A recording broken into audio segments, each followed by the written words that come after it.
Okay, and so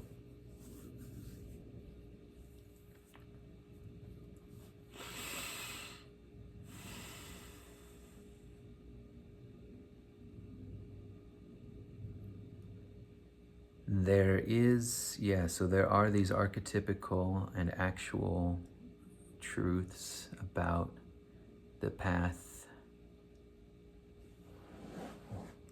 being unconventional, unorthodox on one level, compared to consensus reality, conventional reality. You could say egoic reality. It's a little bit of a vague term, but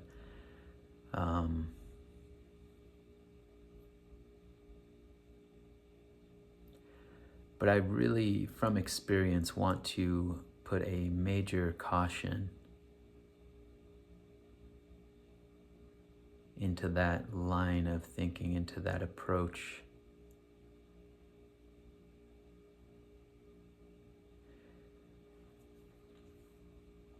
Because there is this pattern that can happen, and I'm just kind of jumping off of this individual. She was talking about, I'm getting these irrational prompts, things that seem crazy or scary, or I don't know if she said scary, crazy, insane. And I'm just surrendering to it. I'm just doing it. I'm leaping off the cliff. It's coming with this, there's this kind of pressure to do this thing. I think she said pressure. Might be adding that.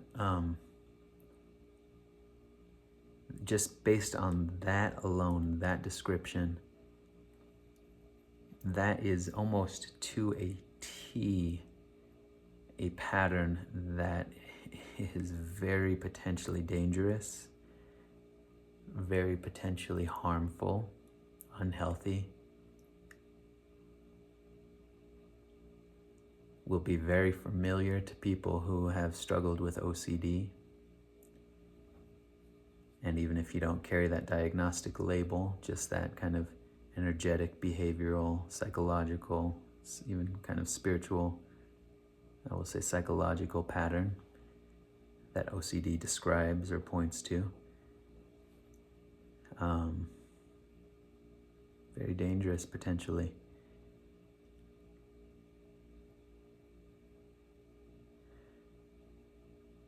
After all of this started to kick off for me a number of years ago,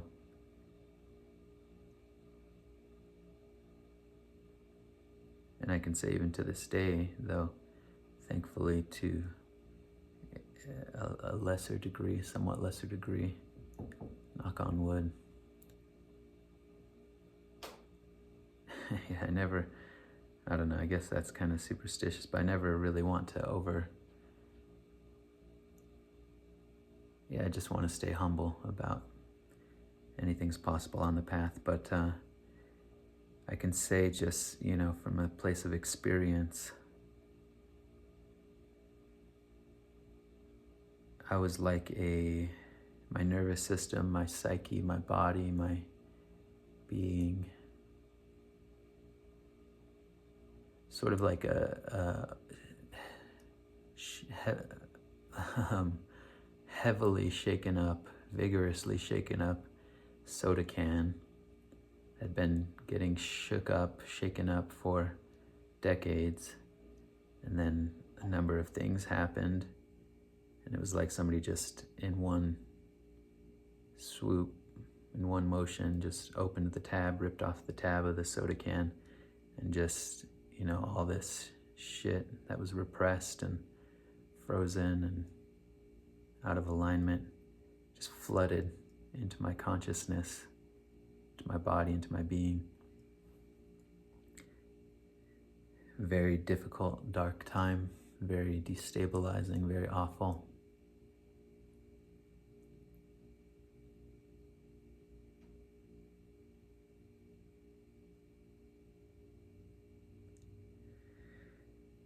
Very awful, brutal.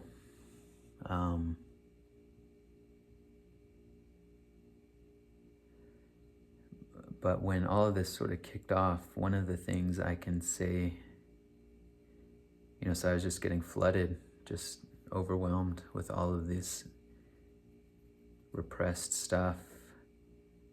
You could say traumas, you could say just everything.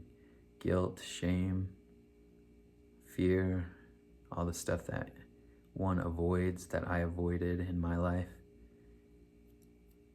Neglected, and it's kind of hard to talk about it because you don't want to it's just it's sort of just it's just humanity in a sense. I think it's a pattern that is sort of universal, though the intensity varies from person to person. So you don't want to overly self-blame or self-shame, because there's an innocence about it that you come to recognize more and more. You're just doing the best you can at any given moment with the tools at your disposal, with the examples of other people in your life, etc. But yeah, just all the dysfunction of myself and probably potentially beyond, of my family system, of the collective, I don't know. It's kind of hard to disentangle all that, but just all that madness was coming forward, and boy, it's difficult to condense all of this, trying to triage what might be useful here, but just completely, for the moment, for simplicity's sake, excluding 99% of this experience. But one thing that came forward really strongly is I just had these, it was all the things that I was ashamed of, all the awful stuff that I'd done in my life.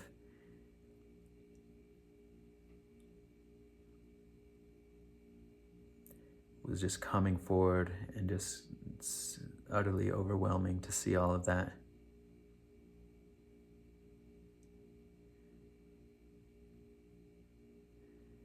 And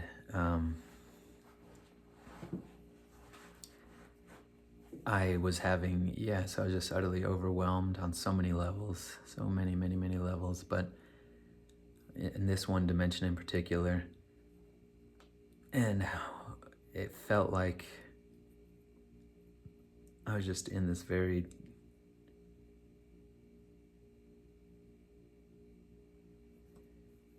anguished and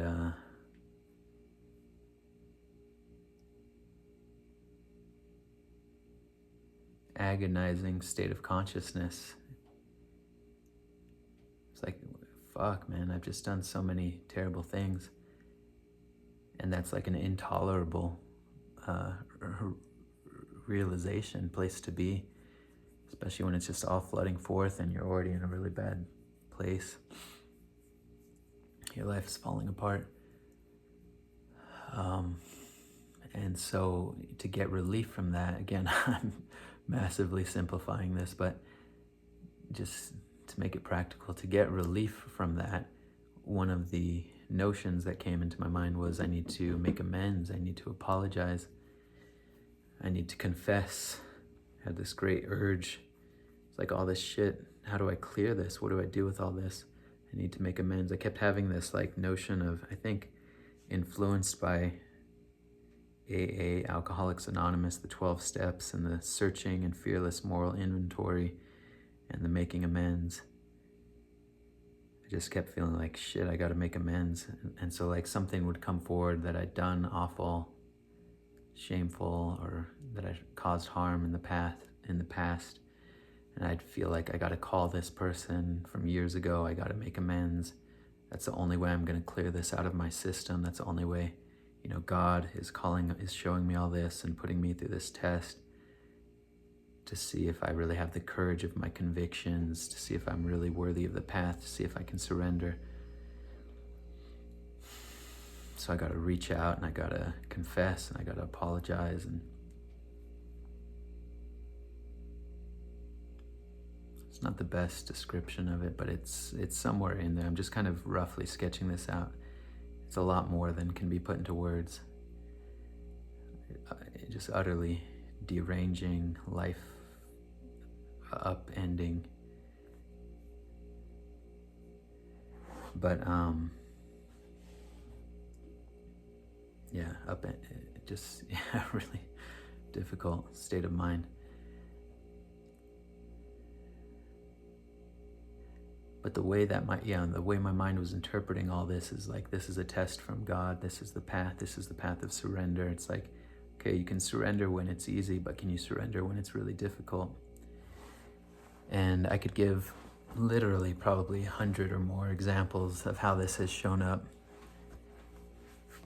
And that might be good for another video, because I haven't, with OCD, when you get into kind of exploring that pattern and listening to other people's experiences, one of the things they talk about is one of the kind of games or tricks, you could say, or just shitty things that OCD tells you is, okay, those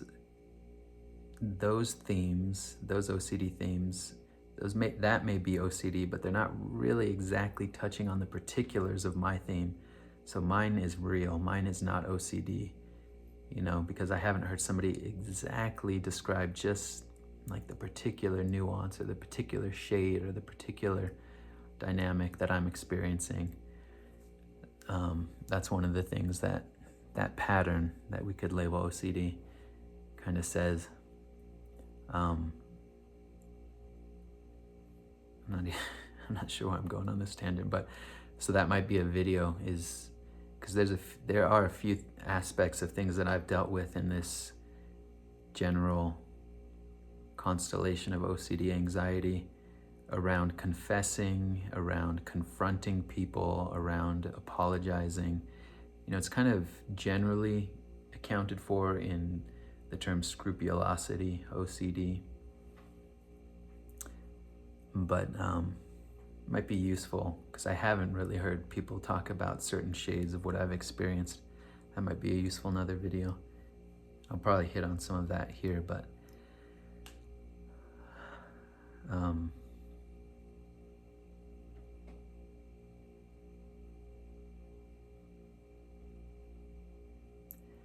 anyways, so yeah, I was just having these, like I said, I could give 100 examples, variations on this theme, the ways that it kind of reconfigure this pattern, this energetic pattern would arise, where I would have something come into my consciousness.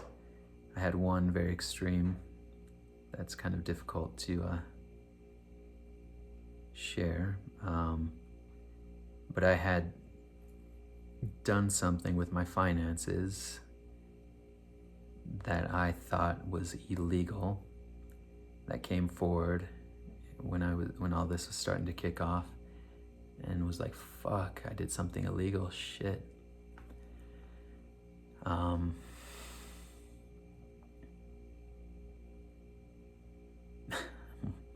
More than shit, that sounds so trivial compared to how awful it was. It was really bad. And I was just, it felt like it was God telling me, here's this thing that you've done, and you need to atone for this. You need to account for this. You need to heal this before you can move on the path.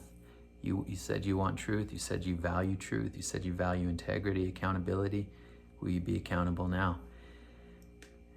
And so you can see how you get into this line of thinking, and how the sort of distorted aspects of your psyche, of one's being, or there's different ways to frame it. You can see how this pattern kind of latches on to something that's true. I really did feel like I had done something that was out of alignment, out of integrity. But it's like it just ramps, it cranks up the dial ad absurdum, cranks up the anxiety, the overwhelm, and you can just get into these wretched, truly hellish states of mind that then impact your physiology and your nervous system, and you can't regulate. You're just like in this dysregulation runaway train, and you're getting less and less sleep, and it's just bad. It can get really, really bad. And it did. And at some point, I just surrendered. I was thinking, fuck. And I remember even looking online and thinking, like, what are the repercussions of this? And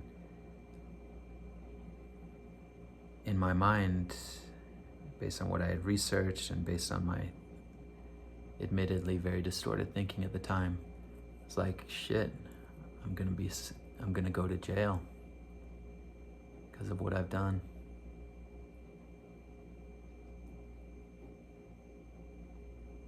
And it was very real to me at that point. Man, there's just, it would take a lot more to really convey an accurate description of the hell of all of this. But yeah, I basically, and I said, well, if this is Abraham, if this is God speaking to Abraham right now, if this is what it takes, if it means going to jail, if it means facing violence from other people, if it means death, whatever it takes, I can't live this way. I'm just so miserable. I can't live this way. I'm in just constant, unending, worsening pain, suffering. I can't go on like this. I just physically can't, psychologically can't. And so I surrendered to it.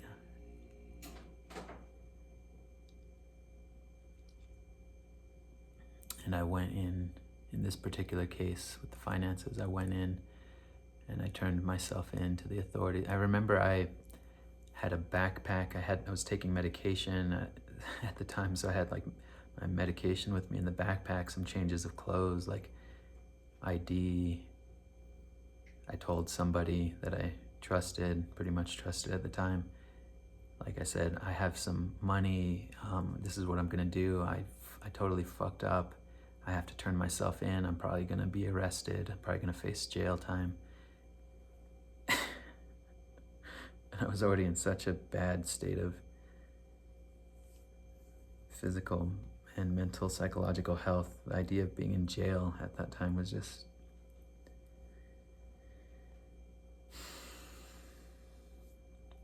But yeah, I told them, like, I can arrange I asked them to help me to arrange for if I needed bail. Like, I was trying to practically, once I committed to it, it was like, all right, God, whatever it takes, I'm yours.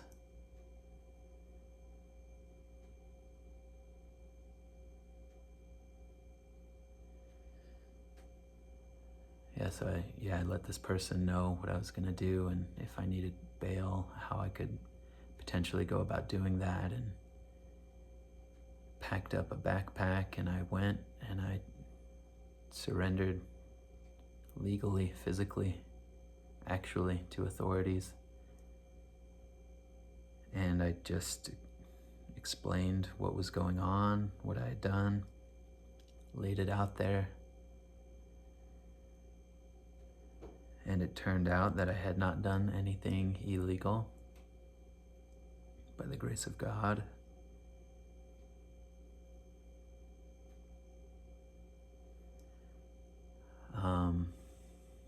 And they said, no, you've done nothing illegal. You're not in trouble.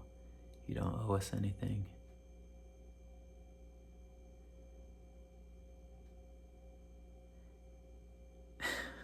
Man, it was just so awful. And that felt like, wow, I've just been spared. That's God stopping Abraham, right, from killing his son. I faced down hell. I looked into the void. I leapt and said, whatever happens, happens. I can't live this way. I'm not gonna live with the guilt. I'm not gonna live with the uncertainty. I'm gonna test reality at the expense of, I'm gonna throw everything into the fire and let's see what happens. And there's something very courageous about that I want to acknowledge and honor. It was wildly courageous on some level.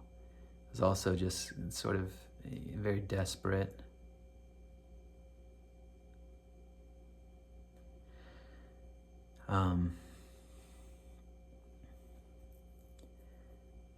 And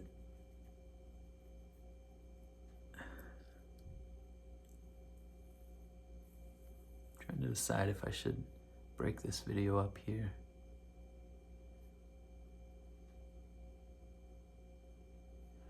Yeah, let me pause it here and start a new video.